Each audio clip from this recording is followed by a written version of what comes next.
وہ ان کے ساتھ اس کو ایک بڑی تنظیم کی شکل دے رہے تھے، اور اسی تنظیم ان کے مشیروں میں بڑے ٹاپ کے بندے تھے. مرزا صاحب کو بہت ٹاپ کے لوگ ملے.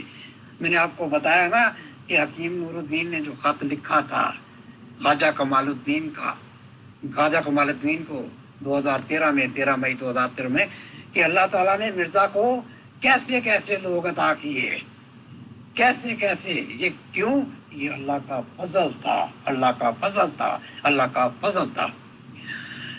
افسوس ان سے زیادہ فائدہ نہیں اٹھایا گیا قادیانی جماعت نے، بلکہ ان کو تو وہاں سے نکلنے پہ مجبور کر دیا، کیونکہ ان کی موجودگی میں یہ جو ان کے پلان تھے وہ کامیاب نہیں ہو سکتے تھے.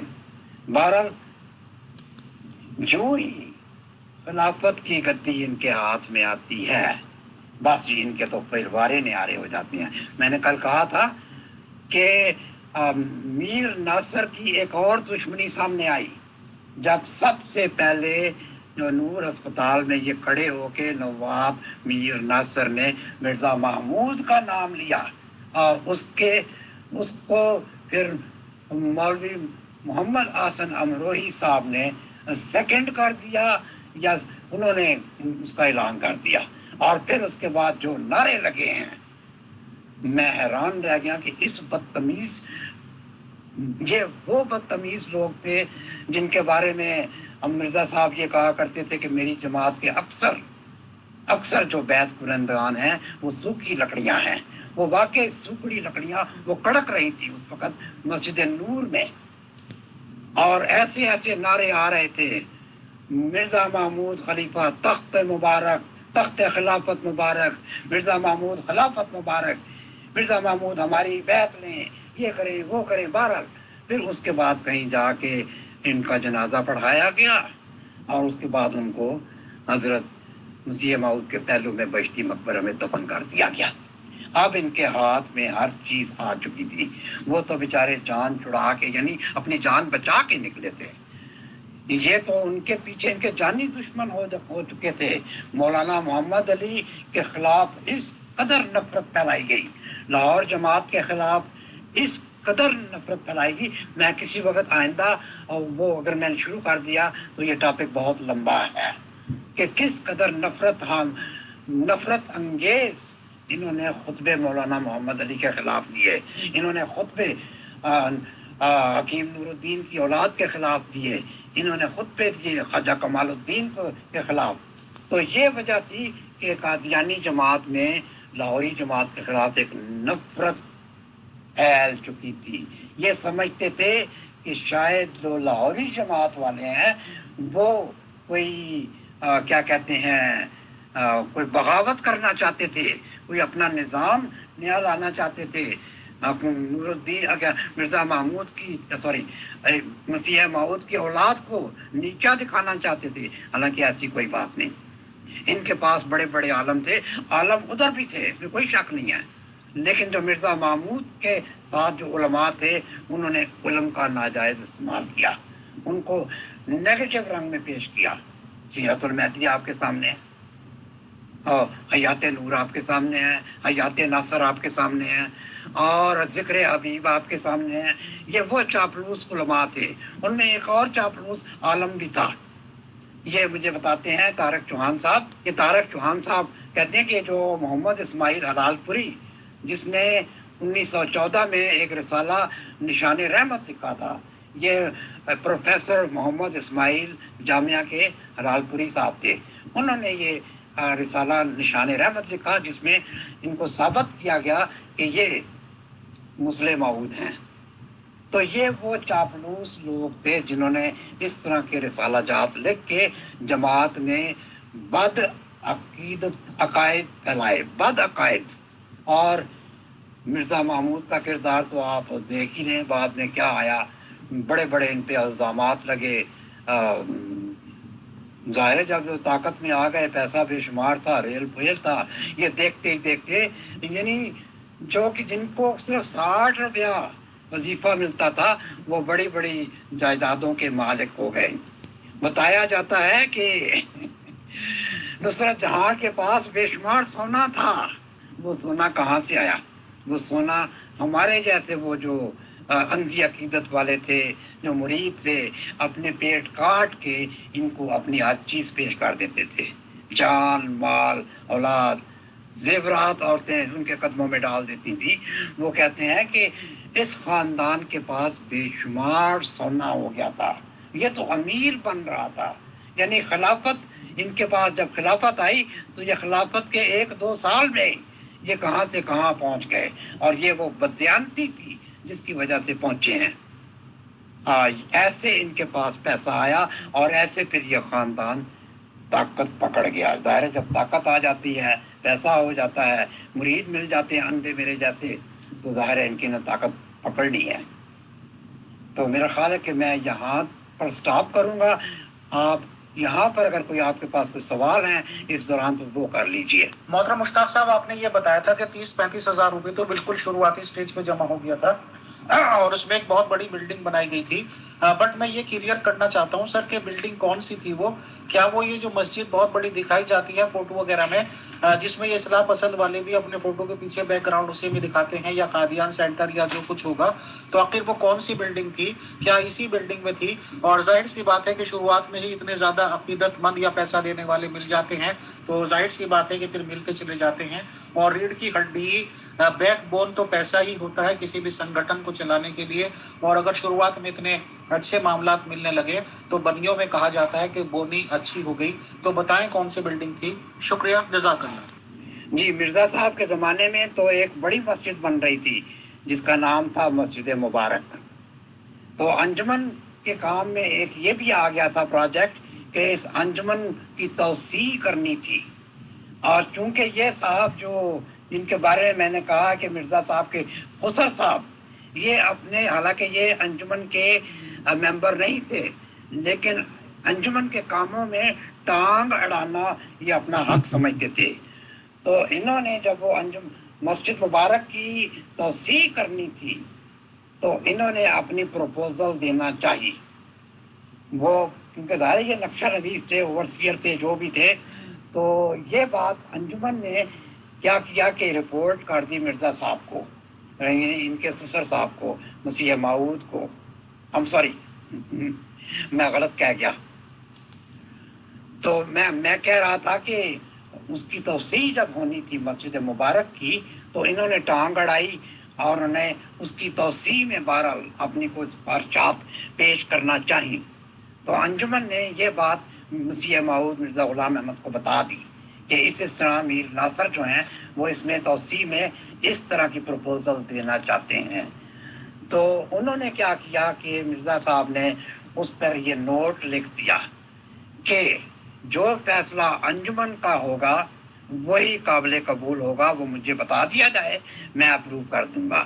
بہرحال میر ناصر کو انہوں نے دخل اندازی کرنے سے منع کر دیا۔ اسی طرح بتایا جاتا ہے کہ وہاں کچھ اور بھی لنگر خانہ بھی تھا شاید اس زمانے میں۔ لنگر خانہ کی پہلے بھی تو بلڈنگز تھی وہاں پر، پہلے پرانی بلڈنگ تو چلی آ رہی تھی۔ یہ مسجد مبارک کی توسیع مرزا صاحب کے دور میں ہوئی تھی۔ اس کے علاوہ بعد میں لگتا ہے کہ وہاں پر ایک سکول کی عمارت بھی بن گئی تھی جس کو کہ تعلیم الاسلام ہائی سکول کہا گیا۔ اس کے بعد ایک ہسپتال کی بھی جو کہ حکیم نور الدین کی ذاتی ملکیت تھی، نور ہسپتال اس کا نام تھا۔ بتایا گیا کہ بعد میں جب یہ بند ہو گیا یا کیا ہو گیا تو اس وقت پھر اس میں کمرے بنا دیے گئے، اور اس خاندان نور الدین کے خاندان کو وہ جو کمروں سے کرایہ آتا تھا وہ ان کا جو ہے نا ان کی آمدنی تھی۔ اب یہ بڑی بڑی بلڈنگیں غالباً مسجد مبارک یا اسکول تھا یا کچھ ایک آدھ اور عمارت تھی، باقی تو پرانی عمارتیں تھیں۔ انجمن کے پاس تو صرف جو بجٹ شروع ہوا 1905 میں وہ 30-35 ہزار کا تھا، جو کہ 1908 تک 2 لاکھ تک پہنچ گیا تھا، 2 لاکھ۔ جی، آپ نے پوچھا امیر ناصر نواب کو انجمن کا ممبر کیوں نہیں بنایا گیا؟ وہ اللہ کا لاکھ لاکھ شکر ہے کہ ان کی اس پہ نظر نہیں پڑی۔ سب سے بددیانت بےایمان وہی آدمی تھا. اس کو پتہ یہ کیا قادیانی کیا کہتے ہیں؟ حضرت میر ناصر نواب رضی اللہ عنہ. لو جی، ان کو صحابہ سے ملا دیتے ہیں. وہ سب سے زیادہ بددیانت آدمی تھا. ان کو بڑی یہ بری لگی تھی. حقیقت ہمیشہ کڑوی ہوتی ہے. تو یہ بددیانت انسان تھا. اس کے ذہن میں، اس کے دل میں وہی تو بددیانتی تھی. تبھی تو مرزا صاحب کے آگے پیچھے یہ منڈلایا ہے کہ یہ تو سونے کی چڑیا ہے، اس سے تو میرے خاندان میں آ جائے گی. تو ظاہر آخر اپنی چھوٹی سی بیٹی مرزا صاحب کو دے دی. یعنی مرزا صاحب اور اس بیٹی کی عمر میں 45-50 سال کا فرق تھا. بہرحال یہ دیکھ لیجئے. یہ تو میں کہتا ہوں کہ اللہ تعالیٰ مرزا صاحب کے ساتھ تھا، تبھی تو یہ میر ناصر نواب انجمن کا ممبر نہیں بنا، ورنہ شاید یہ اس کا ممبر بن جاتا تو پتہ نہیں اس نے کیا کیا گل کھلانے تھے. آپ جانتے ہیں کہ ہمارے جو یہ انڈیا میں بھی یہ ہوتا ہے، پاکستان میں بھی ہوتا ہے کہ یہ جو محکمہ انہار کے لوگ ہوتے ہیں نا، یہ بڑی بڑی رشوتیں لیتے ہیں. وہ کسانوں سے ان کو پانی دینے کے لیے اور ان کو پتہ نہیں کانٹریکٹ دلوانے کے لیے اور طرح طرح کی نوازشات دلوانے کے لیے حکومت سے ان سے یہ بڑی بڑی رشوتیں لیتے ہیں. خیر اس زمانے میں شاید یہ گوروں کی حکومت تھی تو یہ رشوت نہ لے سکتے ہوں، لیکن دوسرے نوازشات تو دلواتے تھے.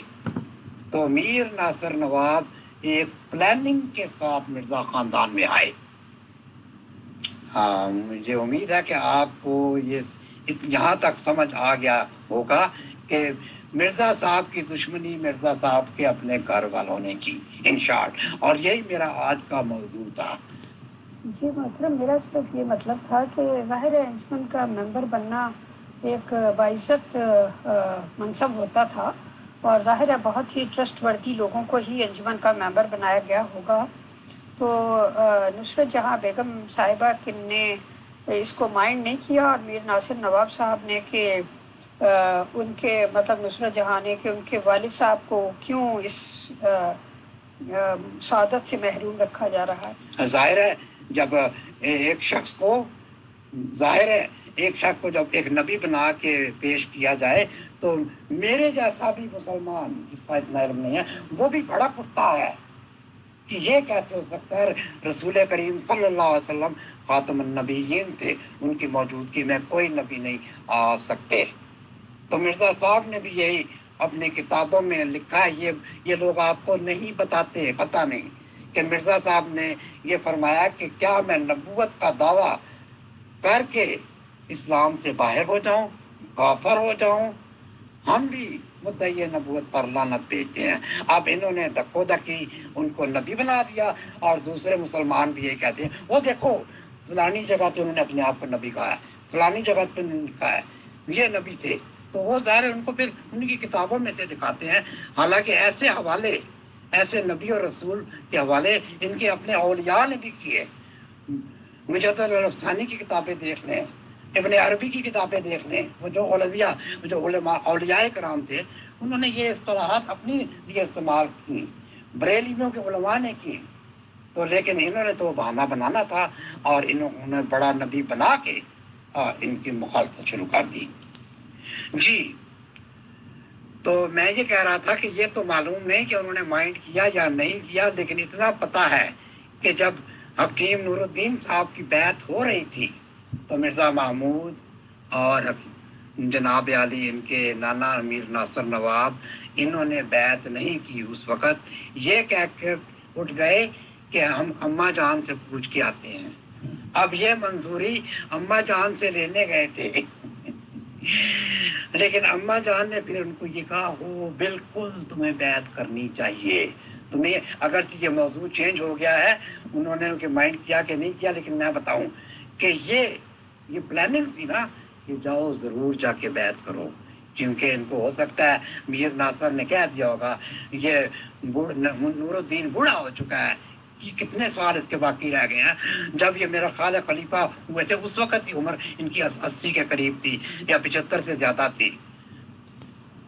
جی محترم مشتاق صاحب، آپ نے کل بتایا تھا کہ انجمن کے ممبروں میں جو خاندان کے لوگ شامل تھے اس میں مرزا محمود صاحب تھے، ان کے ماموں میر اسماعیل صاحب تھے، ان کے بہنوئی اور وہ ہونے والے بہنوئی نواب محمد علی صاحب تھے، اور ان کے جو مرزا محمود صاحب کے خسر تھے ڈاکٹر خلیفہ رشید الدین صاحب تھے. تو مطلب سب کو شامل کیا گیا. تو سسر جو تھے مرزا صاحب کے، جو سب سے امپورٹنٹ مقام رکھتے تھے، انہیں کیوں انجمن میں شامل نہیں کیا گیا؟ اور کیا اس پر نصرت جہاں بیگم نے کوئی احتجاج وغیرہ نہیں کیا؟ تو ان کو تو پتا تھا کہ نور الدین نے چلے جانا ہے جلدی، اس کے بعد کھیل تو ہمارے ہی ہاتھ میں، تو گیم تو ہمارے ہاتھ میں آئے گی. تو اس لیے ہو سکتا ہے انہوں نے مائنڈ نہ کیا ہو، کیونکہ انہوں نے تو انجمن کو ہی توڑ دینا تھا اور توڑ دیا. آتے ہی انجمن کو انہوں نے توڑ دیا.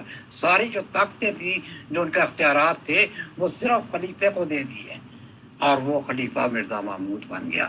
تو یہ صرف خلافت لینے کے لیے آئندہ کی یہ دونوں ناصر نواب اور مرزا محمود نے اپنی وہ ان کی تو بیٹی تھی اور یہ ان کی ماں تھی، انہوں نے بیعت کی.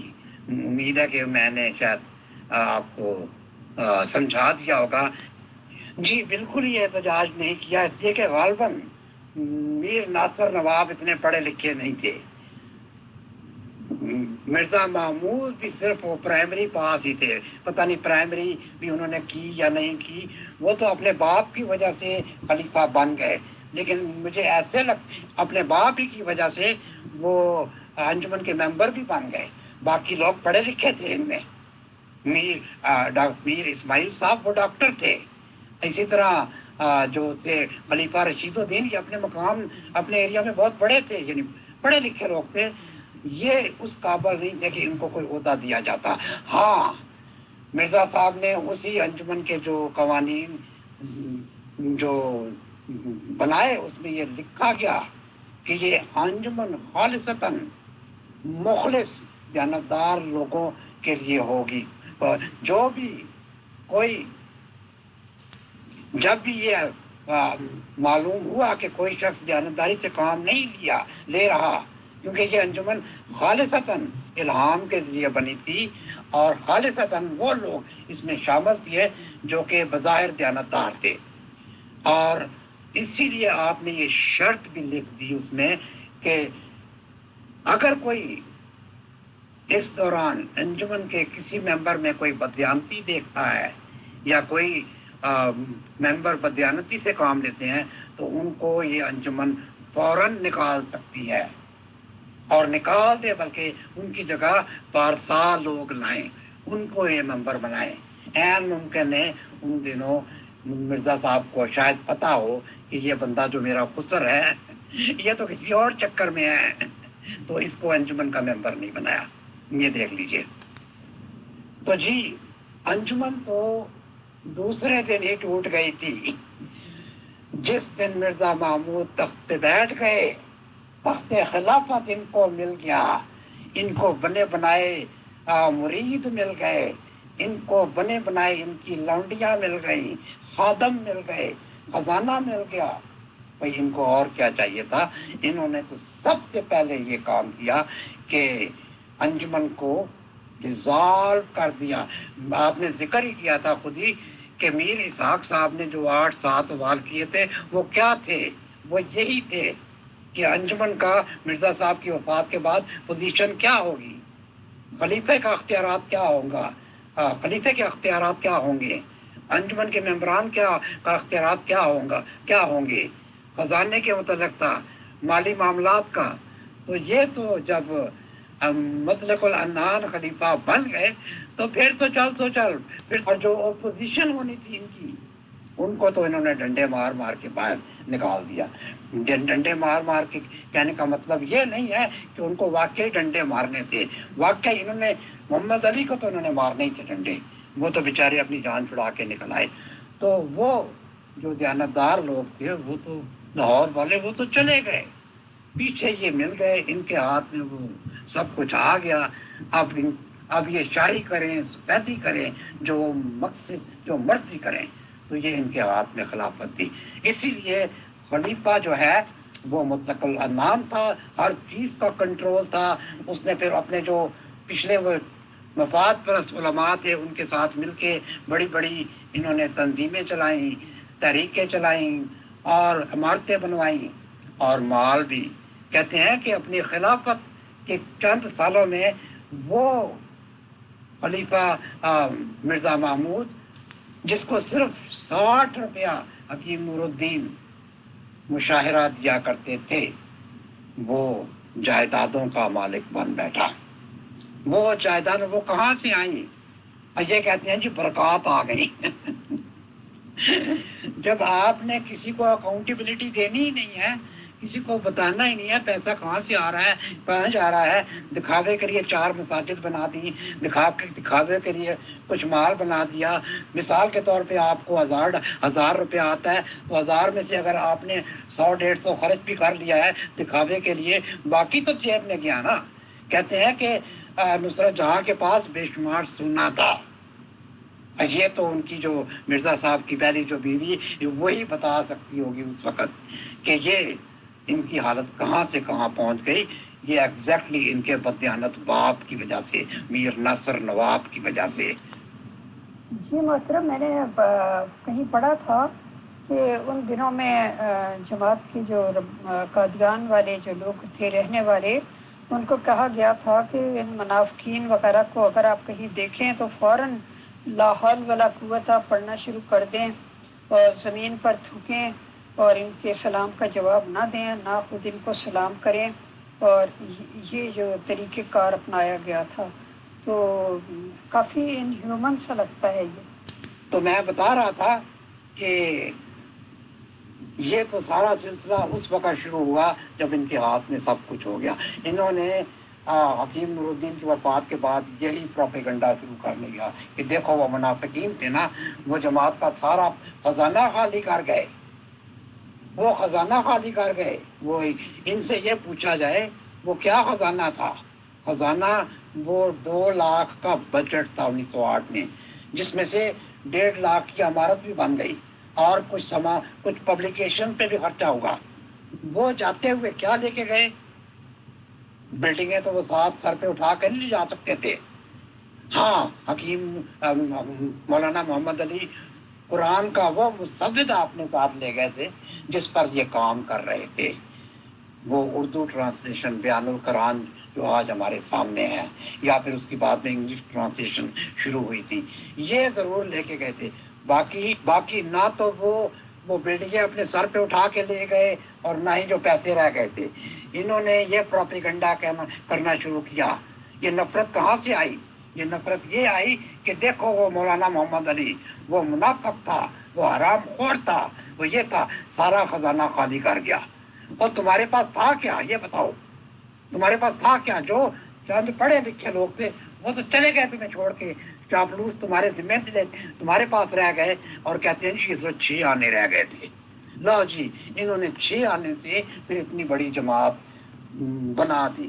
یہ اس قدر احمق ہیں، یہ نہیں سمجھتے کہ وہ جو اتنی بڑی جماعت تھی وہ مرزا محمود کو دیکھ کے نہیں آئی تھی، وہ حکیم نور الدین کو دیکھ کے نہیں آئی تھی، وہ ان کے والد مرزا غلام احمد قادیانی کو دیکھ کے آئی تھی.